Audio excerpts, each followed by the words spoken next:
from Tom Paulson. There are many things I didn't mention. About the media and journalism. Thank you, Mr. President. You were quoted in a newspaper criticizing a 17-year sentence given to an editor who was charged for undermining state authority. We read that 3 journalists were arrested in Kagame the past week, including Joseph Bideri of New Times, who, after a story came out alleging fraud in a dam project. And this week the Media High Council issued a statement on media reform at the National Dialogue on Media, explicitly saying that the laws around defamation, genocide ideology, divisionism impair the media's ability. Rwanda has been ranked very poorly in terms of press freedom, media independence. I'm wondering, why do you think this is, and what do you think needs to change? Yes. First of all, I think there are many things here.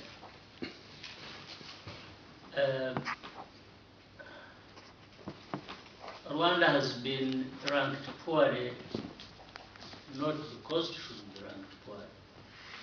I think it has also been unfair, and it is an injustice maybe in certain cases. This is not to mention that there are no such problems that need to be addressed, but I think maybe it is issues put out of context for various reasons.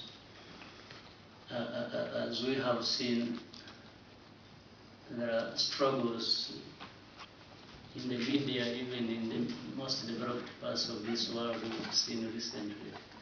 A lot of struggles about the media, and I'm sure if I had to say something about that, we would probably be having the same ranking with some of those countries as Rwanda, if I had my way as other people have their way. But I explain this maybe touching on some of the specific things you have mentioned. One, my comments to the journalist who asked me different questions, which was true. I know the Ugandan journalist called Rwanda asked me about, and the details of which I was not even very conversant with. And I was trying to tell even the journalists that had I been the one, if I were the one to decide entirely on these issues, first of all, nobody would be punished for criticizing the president, or even abusing the president. I have had many people abuse me directly as we sit here, and I have no issue with it. I wouldn't even have issue with anybody writing things about me at all. But as you also well know, I have had nothing to do with writing the law about the media, or I don't prosecute. I'm not a prosecutor. I'm not a judge of the court of law. I'm not any of this. I have let these things run their course. I have had very little, and in fact deliberately, with deciding what happens in the media or the laws about the media. But I keep seeing things coming back to me, including the fact that I'm happy that people are talking about looking at the whole thing and how it has been working, and wanting to carry out reforms that will make us better in this field. I'm happy about that. I'm supportive of that. But I will even keep holding back my own advice to them, because I don't want any advice to be misunderstood, to be misconstrued, or to be taken and beyond what it is, and something else is done, and then it comes back and says, oh, it is the president who advised us to do this. Our people here know very well I have refused to, and distanced myself from this. I don't want to be, even if I know it comes back to me always. But I have said, discuss with those people, take it to Parliament, even with the cabinet, people come here and talk about it, the media will talk about it. arrive at something that you think will work for us or for everybody in this country and fits within the international norms as expected. This is what happened. You better be patient. I will have all the time if you want. When it comes to the issue of the journalists of the New Times,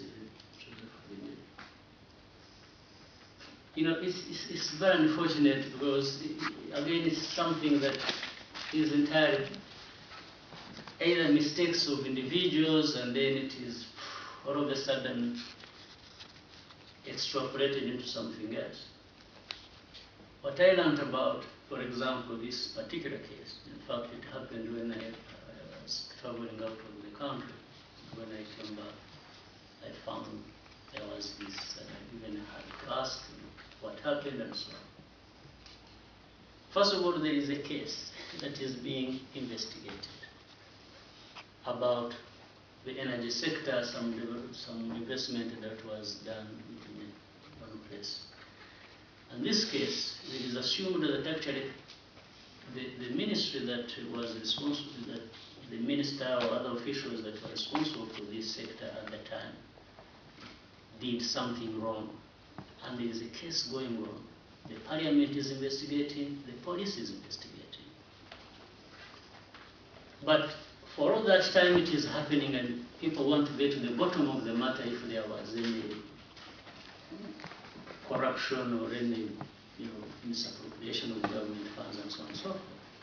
There have come out 7 articles in a series in this newspaper talking about, no, there is nothing to investigate, you shouldn't investigate, this is not a case, so nothing went wrong, and so on and so forth. So I understand the police called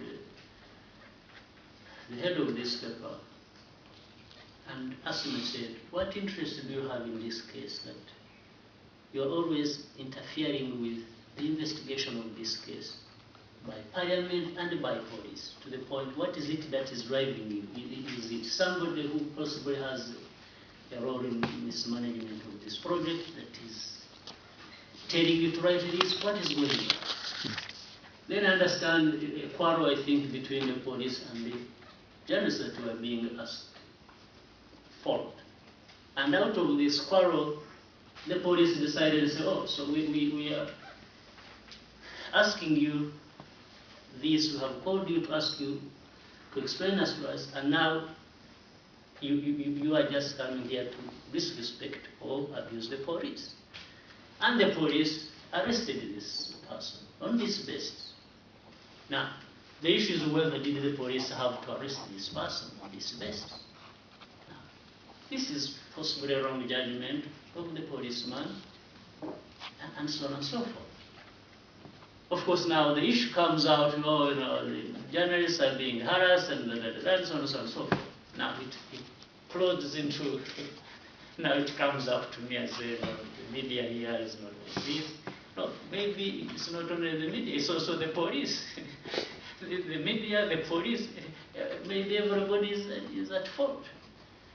But these are things we keep addressing as we develop, as we move forward. Maybe we have more people being responsible for what they need to be doing in their places of work, whether it is the police or even the media become more sensible. Maybe there will be a way to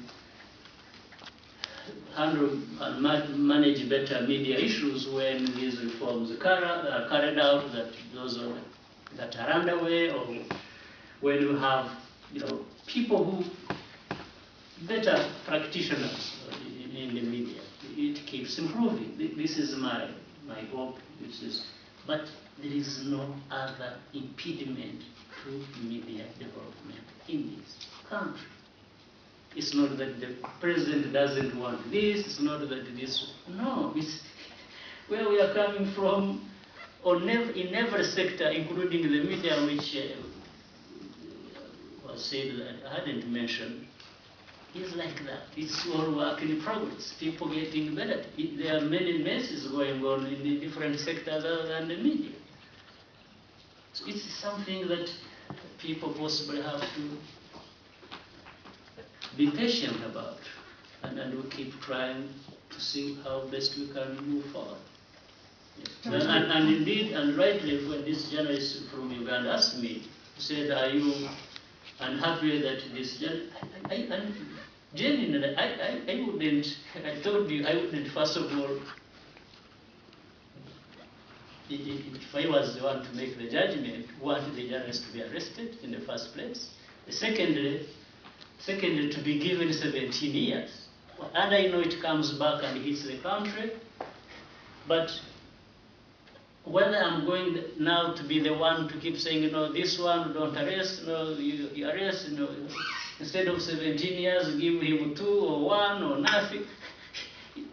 This has to develop from building this institution like we build other institutions. It doesn't have to come from. This is the difference between my views and what I think should happen and what actually happens. Yeah, I just have a follow-up on that.